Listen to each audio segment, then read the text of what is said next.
نو دا کم ته چې ته سستا ویوز وی نو په دې بدله کې دا انسان د مرګ دمکې ورکړل کېږي. د دغه دمکو باوجود هغه لګیا دی او بیا دا هغه خلکه معاشرې ته مخکې راوړي، دنیا ته ښایي چې هغه کس لاسونه د بل انسان په وینو باندې رنګ وي. دا ډېره ګرانه خبره ده چې ته یو سړي ته وایې چې او ته قاتل یې. د پولیس په انویسټیګیشن کې خو ټیک ته هغه منلی وي، خو هغه یو په کاغذونو پورې محدوده وي، پټ وي. هغه بیا ته معاشرې ته ښیي چې او دا هغه قاتل دی چې ده د بل په ځوانۍ باندې خاورې ایرې واړولې. دا هغه قاتل دی چې ده یوه تورسرې کونډه کړه. دا هغه قاتل دی چې ده یو ماشومه او ماشوم بچی یتیم کو. او دا هغه قاتل دی چې د ده له وجې نه د خپل زلمي بچي په مرګ باندې یوه مور لیونۍ شوه. بسم الله الرحمن الرحیم. د خیبر ترجمان ټلویزیون قدرمنو کتونکو السلام علیکم. څنګه خان یم؟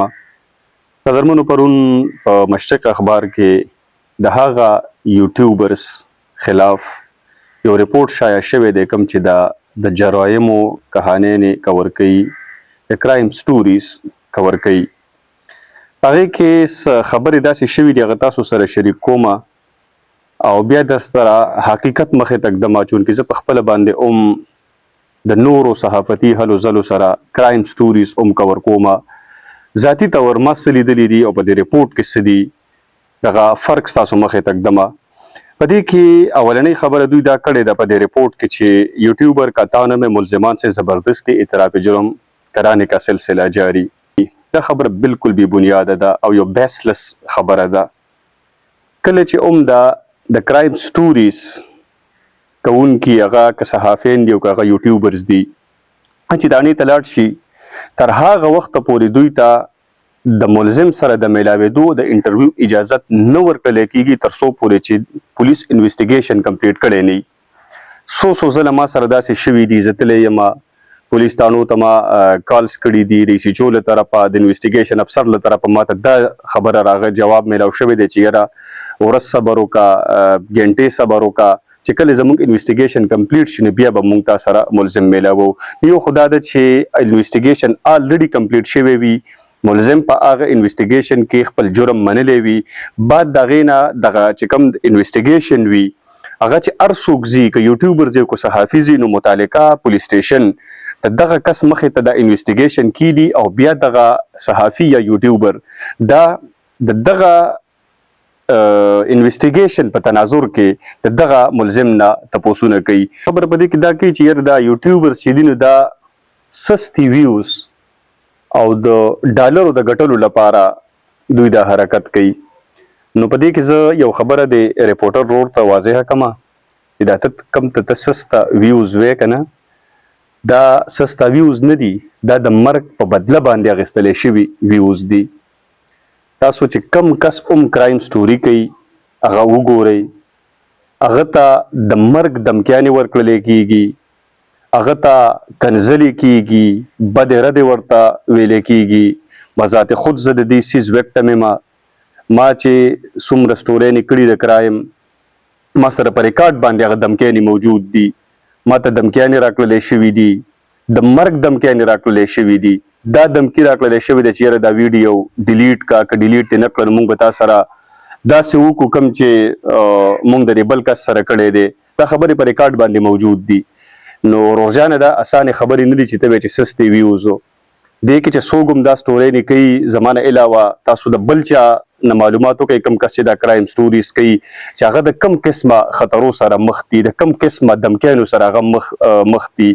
او تاسو چې کله داسې د یو کرایم سټوري چا کړي وي په یوټیوب چینل باندې اپلوډ کړي وي، د فیسبوک ته پیج نه چا اپلوډ کړي وي نو لرې مه ځئ، دغه کې تاسو کمنټس وګورئ چې په دې کمنټس کې د خلکو څه لیکي. د خلکو ته د خور د مور کنځلې کېږي، د هغې نه علاوه نور چې کوم الفاظ دي نو هغه زه په دې کیمره باندې نشم ویلی او دا خلک یې په دې کمنټس کې لیکي. نو دا کم ته چې ته سسته ویوز وی نو په دې بدله کې دا انسان د مرګ دمکیانې ورکړلی کېږي.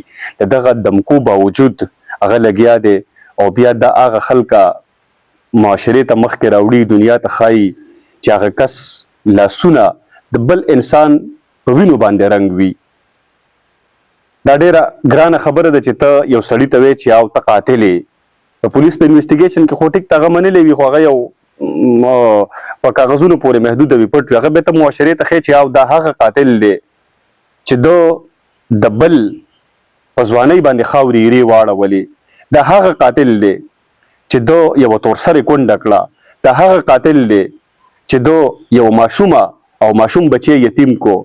او دا هغه قاتل دی چې د ده له وجې نه د خپل زلمي بچي په مرګ باندې یوه مور لیونۍ شوه. بله تر څو چې په دې کې د پولیس د ملي بګت خبره ده نو د پولیس په دې کې هیڅ قسمه کردار نشته.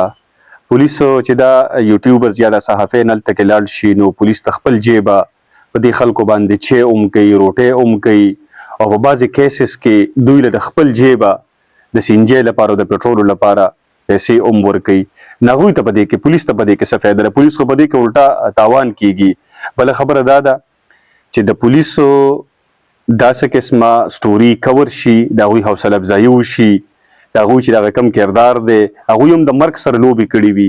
دې سره د پولیسو حوصله افزایي وشي د هغوی دغه خدمات هغوی هم د مرګ سره لوبې کړي وي د مشکلاتو نه تیر شوي وي. په یو ځای کې 300 400 500 سی سی ټي وي کیمرا ټریس کول او بیا د یو بلایند مرډر د هغې بیا قاتل ته رسېدل دا آسان کار نه دی.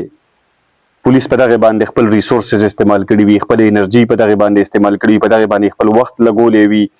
نو په کار ده چې د هغوی دغه خدمات مخې ته راوړلی شي په ځای د دې چې هغې له ته د ملي بګت نوم وله ورکړې.